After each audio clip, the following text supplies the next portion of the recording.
Hello दोस्तों, मैं हूं रवि जैन और इस वक्त मेरे साथ मौजूद हैं जाने माने लेखक रूमी जाफरी, जो बन गए हैं डायरेक्टर और लेकर आ रहे हैं हमारे सामने एक फिल्म जिसका नाम है चेहरे। इस फिल्म में अमिताभ बच्चन, इमरान हाशमी, रिया चक्रवर्ती, क्रिस्टल डिसूजा जैसे सितारे हैं और इस फिल्म को प्रोड्यूस किया है आनंद पंडित ने।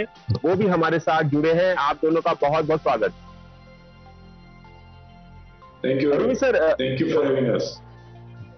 रूमी जाफरी जी, सबसे पहला सवाल आपसे। आपने तमाम फिल्में लिखी हैं, बहुत सारी फिल्में जो लिखी हैं उसमें कॉमिक टच काफी रहा है, कॉमेडी फिल्में लिखी हैं, लेकिन आपने जब फिल्म बनाने के बारे में सोचा, डायरेक्ट करने के बारे में सोचा, तो आपने एक थ्रिलर फिल्म को चुना। ऐसा क्यों आपने कोई कॉमेडी फिल्म नहीं डायरेक्ट की? और क्या पहले से डिसाइडेड था कि यार मैं लिखता तो कॉमेडी हूँ, काफी लिखी है, लेकिन मैं जब फिल्म बनाऊंगा तो कुछ हटके बनाऊंगा? इसके बारे में कुछ बताइए। ये बिल्कुल सही है, ये सोचा समझा डिसीजन था, ये कोई इत्तेफाक नहीं है। क्या है कि मैं इतने साल मैंने इतनी कॉमेडी, इतनी कमर्शियल फिल्म लिखी और बड़ी हिट फिल्म लिखी, लेकिन मुझे एक बेचैनी थी कि मैं कुछ नया करना चाहता हूँ, कुछ ऐसा करना चाहता हूँ जो लोगों को शॉक कर दे कि ये रूमी जाफरी का ये रूप भी है, ये चेहरा भी है रूमी जाफरी का, जो पास्ट में मैंने काम नहीं किया। तो उसके लिए मैं काफी दिन से लगा था, लेकिन मेरे जितने प्रोड्यूसर दोस्त हैं और जितने एक्टर दोस्त हैं सब मुझे डिस्करेज ही करते थे, क्योंकि सब सेफ गेम खेलना चाहते हैं ना, कि नहीं यार वही मुझसे शादी करोगी, बीवी नंबर 1, बड़े मियाँ छोटे मियाँ, वही बना। लेकिन मेरी जिद थी कि मैं नहीं, अब मैं वो काम नहीं करूंगा, कुछ नया करूंगा, अपने आप को री इन्वेंट करूंगा। तो खैर उसमें मुझे थोड़ी कुर्बानी देना पड़ी, 4-5-6 साल बिल्कुल बेरोजगार रहा, लेकिन मैं जिद पे रहा और मेरा साथ दिया फिर बच्चन साहब ने। उन्होंने कहा ठीक है, तुम्हें जो लगता है बनाओ। तो फिर मैंने सब्जेक्ट फाइनल किया, फिर मेरा साथ दिया आनंद भाई ने, फिर उन्होंने कहा चलो ठीक है, तुमको अच्छा लगता है बनाओ। उनको भी एक्साइट किया कि नया जॉनर है, जब उनको सुनाया था। तो इस तरह ये आज चेहरे सबके सामने आ पाई। आनंद जी, आपसे मैं पूछना चाहूंगा, क्यों, ऐसी क्या खास वजह थी आपको लगा कि इस फिल्म को प्रोड्यूस करना चाहिए, as a director Rumi Jafri को बैक करना चाहिए? और अमिताभ बच्चन को लेने के बारे में भी बताइए। उनका वो मुख्य भूमिका में है इस फिल्म में और काफी उनका लुक भी अलग है, कहानी भी अलग है, उनका किरदार भी काफी अलग है। कैसे सोचा आपने ये फिल्म बनाई जाए और अमिताभ बच्चन को कास्ट किया जाए? इसके पीछे भी एक इंटरेस्टिंग कहानी है। काफी टाइम से मैं सोच रहा था कि बच्चन साहब के साथ में कोई एक थ्रिलर या सस्पेंस बनाया जाए। उतने में जनरली क्या होता है कि प्रोड्यूसर एक स्टोरी को ग्रीनलाइट करता है, उसके बाद में डायरेक्टर को कन्विंस करते हैं, फिर प्रोड्यूसर और डायरेक्टर दोनों एक्टर को अप्रोच करते हैं। दैट इज हाउ जनरली पूरा फिल्म बनती है। इसमें मेरे लिए, मैं काफी स्टोरीज देख रहा था, लेकिन उतने में ही बच्चन साहब का एक दिन फोन आ गया कि मैंने एक ग्रीन लीड की है, उनको एक फिल्म बनानी थी चेहरे, जो उनके दिलो दिमाग से बहुत अच्छी, near to there is art थी। और बोले कि रूमी जाफरी जी डायरेक्ट करेंगे, तो आप प्रोड्यूस करिए हमारे लिए। तो मेरे लिए वो सोना में सुहागा था, तो उस हिसाब से ये पूरा प्रोजेक्ट बना। तो इनफैक्ट मैं लास्ट में आया था, बाकी सब पहले आ गए थे, तो मेरे लिए वो दिक्कत थोड़ी कम थी। अच्छा, रूमी जी, ये फिल्म पोलैंड में भी शूट की गई है। काफी ठंड का मौसम था और अमिताभ बच्चन ने लगातार कई दिनों तक वहां पर शूटिंग की। कितना आसान और कितना मुश्किल था अमिताभ जी को मनाना कि इतनी ठंड में और एक अलग से लोकेशन में, दूर दराज के इलाके में जाके शूट करना। अमिताभ बच्चन वैसे काफी प्रोफेशनल हैं और जो कमिटमेंट करते हैं वो पूरा करते हैं, लेकिन फिर भी किस तरह से आपने कन्विंस किया कि माइनस डिग्री में शूट किया जाए पोलैंड में उनके साथ? देखो रवि, मैं सबको बोलता हूँ, पूरी मतलब चाहे पब्लिक में बोलूँ या पर्सनली मेरा तजुर्बा है कि अमिताभ बच्चन ऐसे स्टार, ऐसे एक्टर हैं, मतलब आप सोच, सदी के महानायक है, सुपर स्टार हैं, लेकिन उनके साथ कंफर्टेबली आदमी फिल्म क्यों बना लेता है कि वो पोस्टर पे, प्रपोजल में सुपर स्टार है, लेकिन सेट पे वो बिल्कुल न्यू कमर की तरह होते हैं। जरा सा भी उनका एटीट्यूड, नखरा, कोई चीज ना नहीं करते। आप सोचो, हमने पोलैंड शूटिंग जब प्लान की कि हम पोलैंड में करेंगे, तो जब हमारा सब कुछ हो गया, रेकी हो गई, डिसाइड हो गया, तो एक दिन ऋषि आया, बोले तू पोलैंड जा रहा है? मैंने कहा दिसंबर में। हाँ, अमिताभ बच्चन को लेके। बोले तू पागल हो गया, तो खुदकुशी करने जा रहा है? मैंने क्यों, चिंटू जी क्या हुआ? बोले मैं फना की शूटिंग कर चुका हूँ, तुझे पता है पूरे यूरोप में सबसे ज्यादा ठंड होती है वहां पे। और आप यकीन जानो, अमित जी ने, आनंद भाई बैठे, एक बार भी उन्होंने कुछ नहीं कहा। वहां तक गए ट्रेवलिंग करके, -14 टेम्परेचर था कि पूछो आनंद भाई, हम लोग खड़े होते थे, हम लोग कांपते थे, लेकिन अमिताभ बच्चन को देख के हमारी भी सर्दी भाग जाती थी, क्योंकि वो इतने कूल आराम से बैठे रहते थे, शॉट देते थे। तो ये उनका बड़प्पन है, ये उनका, आप प्रोफेशनलिज्म बोल दो, जो भी बोलना है। अच्छा, और आपने अमिताभ बच्चन के साथ ये फिल्म बनाई है, तो जरूर अमिताभ बच्चन के और भी ऐसे कई एस्पेक्ट्स जो हैं उनकी लाइफ के या उनके प्रोफेशनलिज्म के, उनसे बहुत सारी बातचीत भी होगी। कुछ यादगार लम्हे अमिताभ बच्चन के साथ शूट करने के कुछ अगर हमारे साथ शेयर करना चाहे रूमी सर। यादगार लम्हे तो मतलब उनके साथ तो, या काम करने का हर लम्हा यादगार होता है ना, तो यादगार लम्हा इसे ढूंढना मुश्किल है। लेकिन जैसे मैं इत्तेफाक से आज ही याद कर रहा था कि हमारी फिल्म में उनका एक इमोशनल आउटबर्स्ट, एक स्पीच है जो 14 मिनट की। वो स्पीच जिस दिन हम लोग शूट करने वाले थे, तो इतने वो मतलब इन्वॉल्व थे, एक्साइटेड थे, मैं लिख रहा था, फिर उनको सुनाता था, फिर कुछ चेंजेस, हम लोग स्पीच लिखने में लगे थे।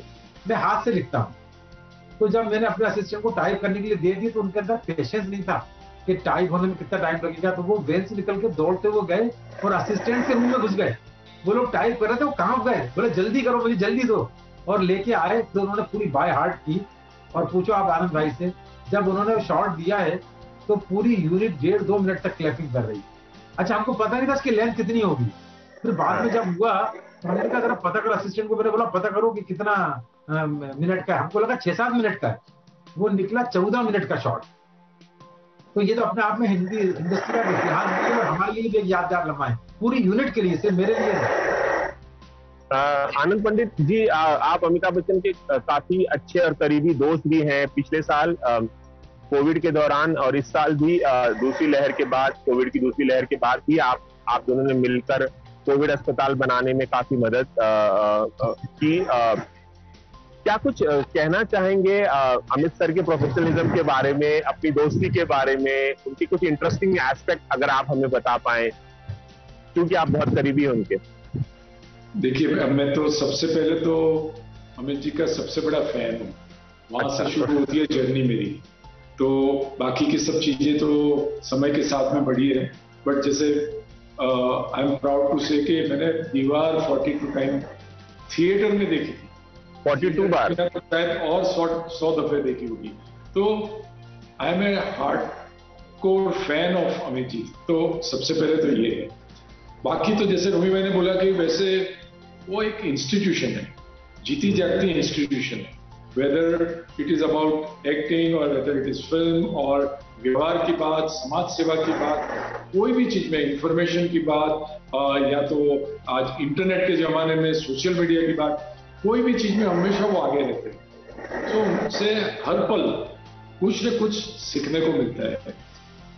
जब भी जैसे 3 साल पहले हम एक मुहिम चलाई थी कि जो लोग सुन नहीं सकते उनके लिए हियरिंग एड देना, तो उन्होंने सबसे पहले बोला था कि मैं 1000 हियरिंग एड दूंगा, और उनके बर्थडे के दिन पे हमने 1000 हियरिंग एड दिए थे। और वैसे तो बहुत सारे काम करते हैं बच्चन साहब, लेकिन इस टाइम भी सेकंड जब वेव आया तब उन्होंने मुझे फोन किया कि आनंद भाई जुहू में भी कुछ किया जाए। तो हमने जुहू में एक कोविड हॉस्पिटल बच्चन साहब के सहयोग से, जुहू में वो हमने कवर किया था, मैंने कवर किया। करेक्ट। बात कमाल की बताऊं आनंद भाई के बाद, कि आनंद भाई ने दीवार 42 टाइम देखी, और एक समय ऐसा आया कि अमिताभ बच्चन और आनंद भाई की दीवार एक ही थी।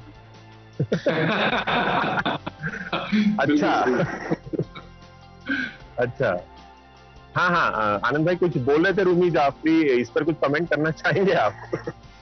नहीं, मैं इतना बड़ा फैन था सर का कि सर के बिल्कुल बगल में एक बंगलो सेल पे आया था, तो बिना कुछ जाने समझे सोचे बिना मैंने वो बंगलो लिया, क्योंकि रोहित भाई ने बताया वैसे इट वॉज ए कॉमन दीवार उनके बीच में।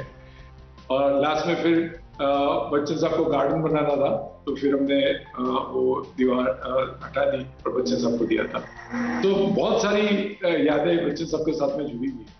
रूमी सर, आपने इस फिल्म को लिखा भी है, डायरेक्ट भी किया है और एक गाना भी लिखा है जिसे अमिताभ बच्चन ने अपनी आवाज दी है।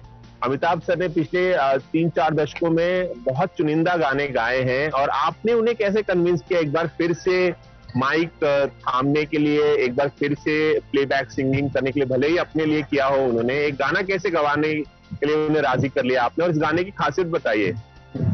राजी ऐसा कुछ हमको उनको मनाने की, राजी करने की कोई मेहनत नहीं करना पड़ी। मैं बताया ना, फिल्म के अंदर जब वो हाँ करके इन्वॉल्व हो जाते हैं तो फिल्म के बेटरमेंट के लिए, फिल्म की अच्छाई के लिए जो जो करना है वो सब करते हैं। तो जब हमने, मतलब आनंद भाई, हमने डिसाइड किया कि इतना अच्छा टाइटल, इसका एक टाइटल सॉन्ग होना चाहिए और बच्चन साहब कर देंगे, गा देंगे, तो फिर तो वो इतिहास हो जाएगा। तो ये गाना मतलब मैंने लिखा है, लेकिन जबकि मैं लिखना चाहता नहीं था। अब ये गाना जो है, इत्तेफाक ऐसा हो गया कि कुछ ऐसी नौबत आ गई कि लॉकडाउन चल रहा था, हमको शूट भी करना था, बच्चन साहब से गवाना भी था।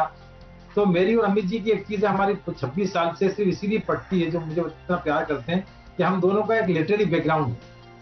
तो हम लोग आपस में अच्छी पोइट्री, अच्छे शेर एक दूसरे को सुनाते रहते हैं, भेजते रहते हैं। तो वो अच्छा गया, तुम्हें इतना अच्छा सेंस है। मैंने उनको ऑलरेडी एक नज़्म पहले लिख के दी थी, तो उन्होंने कहा लिखो। फिर इधर आनंद भाई ने भी बोला, विशाल शेखर के पास जब गए तो उसने भी बोला रूम भाई आप लिखो।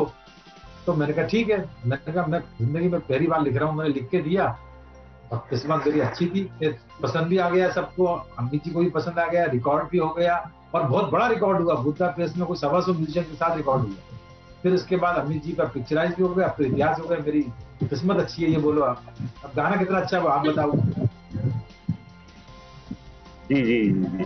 आनंद पंडित जी, मैं आपसे पूछना चाहूंगा कि ये फिल्म, इस फिल्म की जो रिलीज है बार बार टलती रही है। पिछले साल रिलीज होने वाली थी अप्रैल महीने में, फिर एक बार नई डेट आई जब थिएटर्स खुलने लगे और उसके बाद फिर सेकेंड वेव आई और उसके बाद अब तक ये फिल्म रिलीज नहीं हो पाई है। कई जगहों पर महाराष्ट्र में अभी 25 जिलों में थिएटर्स ओपन करने की अनुमति दी गई है। धीरे धीरे देश भर में सिनेमा घर खुलने वाले हैं। ऐसे में कब रिलीज करने का प्लान कर रहे हैं आप चेहरे? मेरे हिसाब से बहुत जल्दी हम रिलीज कर देंगे और काफी जगह पे मेजोरिटी स्टेट ने तो ओके कर दिया है। महाराष्ट्र ने भी, जैसे आपने बताया वैसे 25 जिलों में ओपन कर दिया है। सो मे बी दूसरा 8-10 दिन लगेगा सबको अपनी अपनी प्रॉपर्टी खोलने में। तो शायद हो सकता है कि अगस्त में ही हम इसको रिलीज कर दें। अगस्त में ये फिल्म रिलीज हो सकती है आपका कहना है?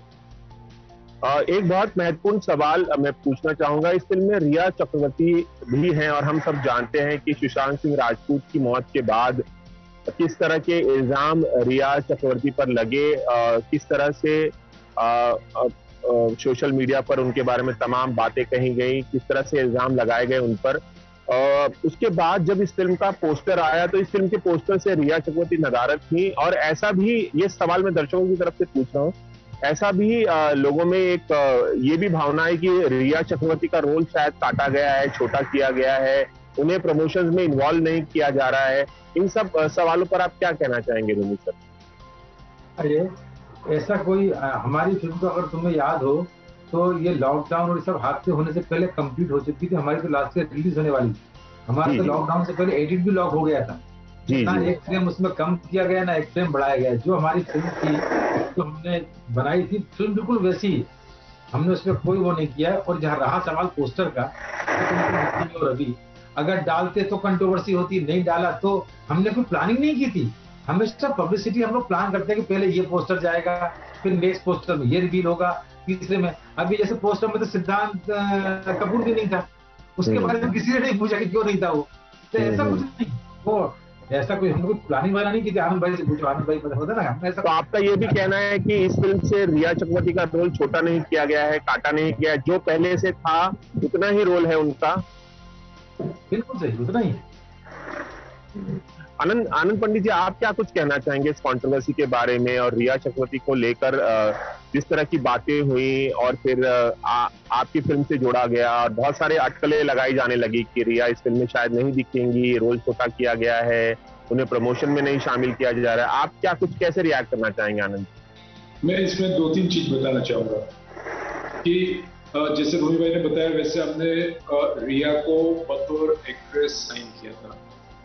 She has done her fantastic job, जो उसको करना चाहिए था वो उसने किया। रही बात कंट्रोवर्सी की, तो कंट्रोवर्सी उसकी पर्सनल लाइफ में हुई, तो हमारा फिल्म का और उसकी पर्सनल लाइफ का कोई लेना देना नहीं। तो दिस इज सेकंड। थर्ड, हमने ये जो पोस्टर की आप बात कर रहे हैं, तो उसमें उस टाइम अगर हम डालते तो लोगों को लगता कि हम अनड्यू एडवांटेज ले रहे हैं सिचुएशन का, कमर्शियल एडवांटेज ले रहे हैं कंट्रोवर्सी करके। तो हमारा कॉन्शियस डिसीजन सबका ये था कि अगर उसका चेहरा उसमें नहीं दिखाया जाता है, कोई तकलीफ नहीं है, क्योंकि उसकी पर्सनल लाइफ में फिर से रिपल क्यों डाल रहे हैं। और जब वो कंफर्टेबल हो गई थोड़ी सी, तब हमने सोचा कि, और उससे बात भी की थी कि अभी उसको ट्रेलर में हम ला सकते हैं। तो हमें उसका कोई अनड्यू एडवांटेज नहीं लेना था। बेचारी लड़की के ऊपर लाइफ में बहुत तकलीफें आई है, and we are standing along with her, और उसका एक भी सेकंड का कोई रोल काटा नहीं। जी जी जी। रूमी सर, जब सुशांत सिंह राजपूत की मौत हुई थी, उसके बाद आपने मुझे एक इंटरव्यू दिया था और आपने बताया था कि सुशांत और रिया को लेकर भी एक फिल्म प्लान कर रहे थे। अनफॉर्चुनेटली अब वो पॉसिबल नहीं है। क्या उस फिल्म के साथ आप आगे कैरी ऑन करेंगे? क्या वो फिल्म आप आगे बनाएंगे रिया को लेकर, और किसी और अभिनेता को लेकर? अब सुशांत तो नहीं है हमारे बीच। जब ये सब हादसा सुशांत का होने के बाद, क्योंकि वो फिल्म मेरी शुरू होने वाली थी, तो मुझे काफी प्रोड्यूसर ने अप्रोच किया और एक दो आर्टिस्ट मैनेजर ने भी, कि सुशांत बड़ा चूजी था स्क्रिप्ट के मामले में, तो उसको पता सुशांत ने ये पिक्चर कर रहा था, स्क्रिप्ट उसकी तो अच्छी होगी। लेकिन क्या है कि वो उस टाइम में जब भी स्क्रिप्ट के बारे में सोचता था, मुझे सुशांत का फेस नजर आता था, क्योंकि वो मेरे घर में बैठ के इतनी बार रीडिंग किया, रिहर्सल किया, तो उसको मैंने ऊपर रख दिया अपने कबर्ड में। अभी डिसाइड नहीं किया, पहले चेहरे से तो फ्री हो जाऊं, उसके बाद देखूंगा उसके बाद बनाऊं कि नहीं बनाऊं, बनाऊं तो किसके साथ बनाऊं, वो बाद में जब सोचूंगा तो बताऊंगा। चलिए, एबीपी न्यूज से आप दोनों का खास बातचीत करने के लिए बहुत बहुत शुक्रिया। Thank you. Ravi Jain, ABP news, Mumbai.